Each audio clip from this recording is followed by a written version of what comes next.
On the profile interview segment this week, I'll be speaking with the Director General of the Nigeria Employers Consultative Association. He tells me that organized private sector is fully in support of the tax reform introduced by the federal government.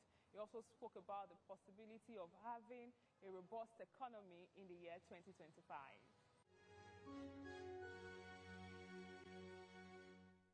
It's good to have you on the program. Thank you. Thanks for having us once again. And I think it's safe to say Happy New Year. Absolutely. Happy New Year. Well, would you want to give us a recap of activities that happened in the year 2024? And what would be your expectations for 2025? That would be the expectations of the organized private sector. Well, 2024, quite an interesting year. An interesting year from all perspectives. From the labor and industrial relations perspective, quite interesting. The minimum wage issue, the quagmire, the negotiation came to conclusion, and the president signed 70,000 into law. We had strikes, threat of strikes, mass action. As we still crying because of the circumstance and the situation of the Nigerian university, public university. I think toward the end of the year, the industrial relations space seems to calm down a bit, since we all left the trenches of the negotiation of national minimum wage and moved to actual implementation. So for us in the private sector, it was quite a bit easy because most of us are paying beyond the 70,000. So, and the conversation about consequential adjustment wasn't really a big issue for us in the private sector. So ending the year at the industrial relations space is peaceful. I don't want to call it peace of the grave, but for now I think it's peaceful. We are building collaboration and consensus across stakeholders, employers, the union, and the critical institutions that are created to manage the industrial relations space. The high point will be probably the appointment of a new minister at long last. And we hope his calmness and experience will help him to navigate the torrid space. At the business level, I think it's still a bit challenging. We are still smarting from the effect of the reforms. Regulatory issues still remain very fundamental. While the government is trying its best at the executive level to create an environment that is conducive for private sector to thrive, you see, have regulators and regulatory authorities still constituting themselves to undertakers, as we call it, undertakers of organized businesses. So that remains a challenge. The tax reform issue. We'll still get there. We'll still get there. So those are issues. Those are live issues. What would be your expectation? What's the expectation of organized private sector for the year 2025? For 2025, we believe government should deepen engagement. Engagement. Regulatory authorities, some of them should be called to order, because we also will be more vocal in our engagement, because there is a limit to which somebody can squeeze you. At a point, if you are pushed to the wall, you start reacting. So we're more engaging and more vocal on the activities of the regulatory authorities. So we expect regulation and regulatory authorities to actually promote and enhance businesses. We also expect that the fruits of the reforms, the fruit of the liberalization of the forex, the foreign exchange, will also start coming to bear. We hope that the true effect of the Dangote refinery, the true benefit of Dangote refinery and the Port Harcourt refinery, and hopefully if either the Kaduna or Warri refineries also comes on board, we hope that the effect, we'll start feeling the effect in the context of reduced, if not absolute reduction in prices, but that should create some level, reduce the pressure on forex, because if we are not importing fuel and subsidy is removed, then the pressure on forex should reduce, which should also translate to a stronger naira, to some extent. And lastly, among many others, we also expect government deepened support for the real sector, the manufacturing and the productive sector, because we need to produce what we eat, we need to produce what we wear, we need to produce what we use. But that's the only way we can be competitive within the context of the African Continental Free Trade Agreement. If not, the rigmarole might just continue. Okay. Back to the issue of tax reform. It was one big issue in the year 2024, Absolutely. especially towards the end of the quarter. Many people have had their view about the tax reform. But first, have you read the document? Yeah, we've substantially read the document. And what is the position of organized private sector towards this development? Substantially, and I'm picking my words, substantially, the organized private sector supports the tax reforms. We are part of the committee. The OPS, Organized Private Sector of Nigeria, was represented, or is still being represented by the current OPS Secretariat, who is the Manufacturers Association of Nigeria. So the consultation that went on, we were part of those consultations. It's quite funny when people say there was no consultation. Everybody's attitude, most stakeholders' attitude to the engagement was a bit pedestrian. And when the reality of the reform is now, the bill is coming, then people started waking up and said they were not consulted. But there was consultation that was done, and I see ongoing consultation. While we have a bit of our reservation within the context of some implementation, the framework for implementation of the reform, the tax reform itself, but substantially it doesn't affect the issues that the reform is meant to address. The issue of multiplicity of taxes, the issue of actually getting those to pay tax to pay, efficiency of tax collection. So fundamentally, it doesn't, our concern doesn't negate the benefits of the reform itself. And that's what informed the private sector position to a large extent. Look, laws, there's no law that is perfect, absolutely perfect. And if there are concerns, then let those concerns be dealt with either at the public hearing, or we can all call for amendments. There can be amendments. So are you saying that as employers of labor, you are 100% comfortable with the tax reform? Comfortable with the tax reforms, comfortable with the ongoing engagement that has been done, comfortable with the ongoing engagement that is still being done on a regular basis, and comfortable with the fact that even the committee have said it is not an absolutely perfect document, but there is still provision for amendment. And there's provision for, if you have any specific, not this generic comments that we've had, anybody that have specific issues on elements or sections of the law, should come up and raise those specific issues, and those issues will be addressed. People have mentioned the issue of it has some religious connotation. Look, what exactly is the religious connotation? People ask if we deprive some state of income. In what context will it deprive states of income? So I've said, so many balkanization or demonization of the document, which we think is not good for. It's not good for growth. It's not good for development. It's not good for our country on the long run. We cannot, and this is very important, we cannot continue to feed the cause of our dilemma. And we are complaining about the effects. We don't want to change. We don't want things to change. And we are complaining of where we currently are currently. So for us, it might be painful. It might require all of us to adjust significantly.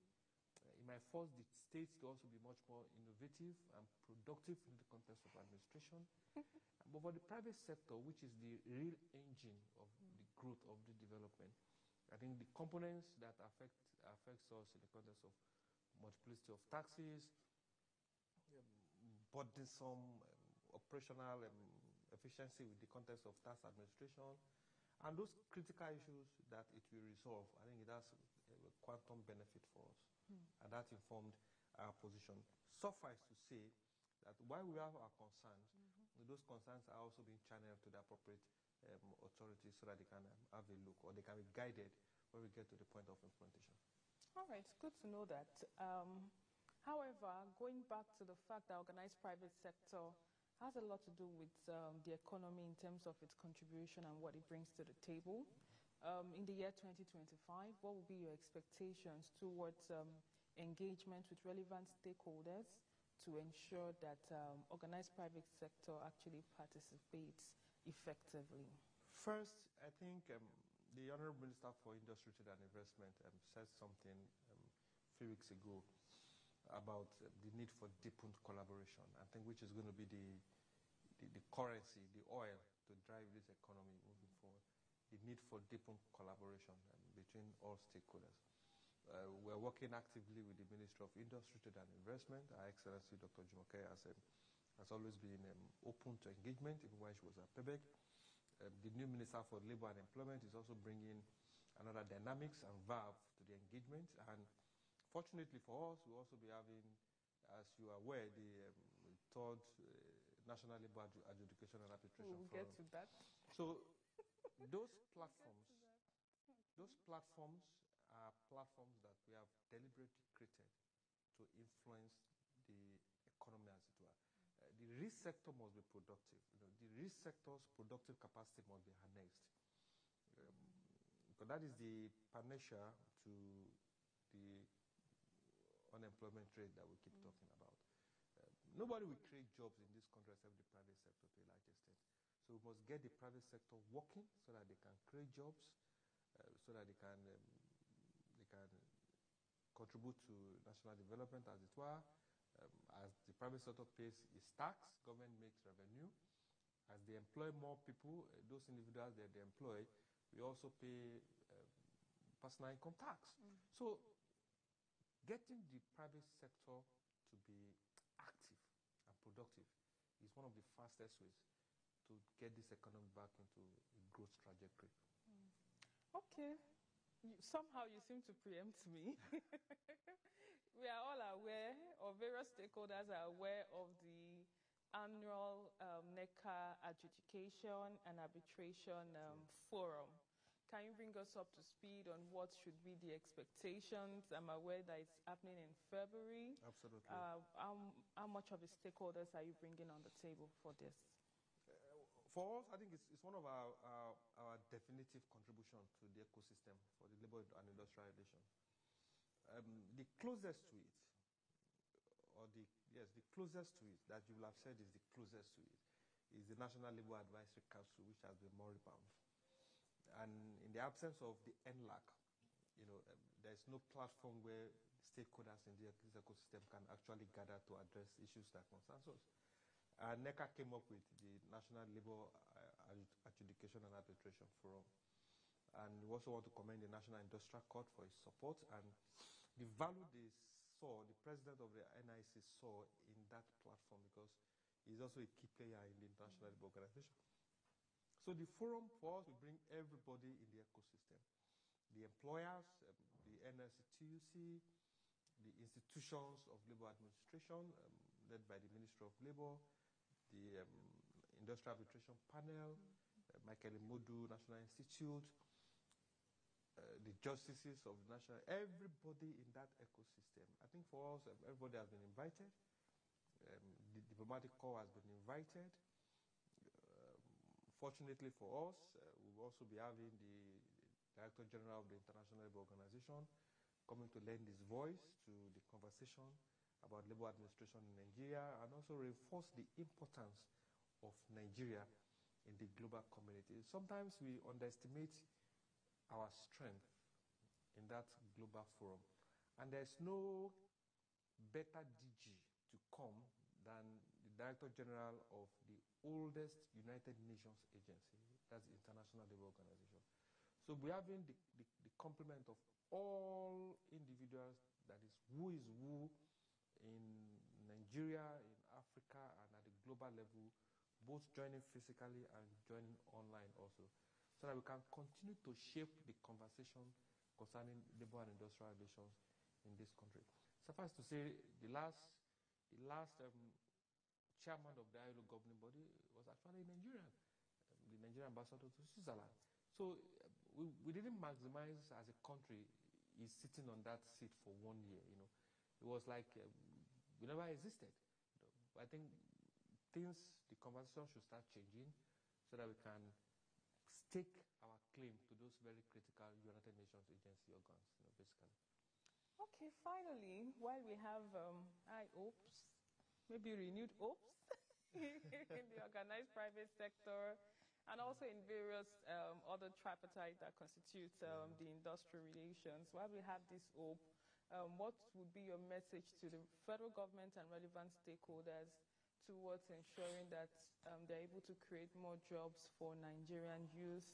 And I wouldn't know if there's any policy that needs to be checked, probably to encourage empowerment for more small, medium-scale businesses to thrive. You know, why government has the prerogative to select its priorities, and sometimes there might be priority for revenue generation, there might be priority for tightening the fiscal or monetary policy regime. But we believe strongly that engaging the private sector, the real organized private sector, on what are the likely negative effects of these policies on your operations, I think we go a long way. You know, we cannot in one breath be creating an environment that is positive, that can enable businesses, and some other agencies or organs of the same government are creating bottlenecks for the same private sector not to thrive. You know, when a business leaves Nigeria, and that is the unfortunate thing, when a business leaves Nigeria, we look at it as one business leaving Nigeria. Let me give you an instance, a very real experience. Last week, late last year, 2024, a Lagos State agency went around and they are putting sealed on the premises of 3 multinationals. You know, it takes a very irrational individual to go to the premises of a manufacturing company that employs thousands, and you are placing sealed on it. They are not selling drugs. They are not manufacturing illicit arms just because you feel that they are not living up to the regulation that is already in contention. You went there and you put sealed, not minding the consequential effect of a sealed multinational or a local company that employs the mass of Nigerians. The PEBEC Regulatory Forum was inaugurated by the Vice President earlier in 2024, and we think that many of these regulators should be reining so that their key performance indicator should actually be how many businesses have they facilitated within the context of a quarter, a year. And those would be the key parameters, not how many businesses were we able to drive out of existence because you are thirsty for revenue. I think those patterns should stop in 2025. Thank you very much for your time. Thank you for having us once again, and Happy New Year once again. I wish you the same. Thank you. And that's all we can take on today's edition of the program. Join us next week for a fresh edition of the show. I am Sharon Ijasan. Thanks for watching, and remember that labor creates wealth.